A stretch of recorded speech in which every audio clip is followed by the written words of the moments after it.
Ողջունում ենք ձեզ Abio հիպերմարկետի կանաչանկյունից։ Այսօր խոսելու ենք հորտենզիաների խնամքի մասին։ Դրախտավարդը համարվում է խոնավասերտ, վերադիմացկուն, բազմամյա բուսատեսակ։ Եթե ցանկանում եք բույս հաճեցնել սենյակային պայմաններում, ապա անհրաժեշտ է իրեն համար ապահովել արևելյան կամ հյուսիսային պատուհանի արևի լույսը,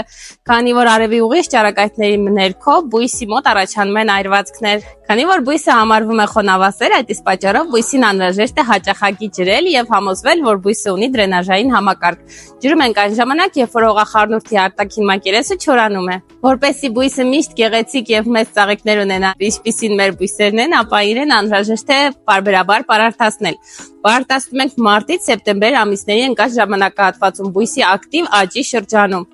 Իսկ ձմռանը բույսերի հանգստի շրջանում բույսին հանգիստ ենք թողնում, համ քիչ ջրում ենք, համ քիչ պարարտացնում։ Որպեսզի հաջորդ ծաղկումը ավելի շուտ լինի եւ ավելի փառթամ, ապա ծաղկումն ավարտվելուց հետո բույսի ծաղկի այս ծաղկային կոները կտրում ենք առաջի զույգ տերևներից միջև։ Չմոռանամ ասել, որ բույսը նաև համարվում է ցրտադիմացկուն տեսակ։ Որպեսզի միշտ ուրախացնի ձեզ իր գեղեցիկ տեսքով, բույսը դնում եք ստվերոտ վայրում։ Այս եւ մյուս բույսերի մասին ավելի մանրամասն ինֆորմացիա ստանալու համար համեցեք Abio Garden Mall կամ հետևեք մեր էջին։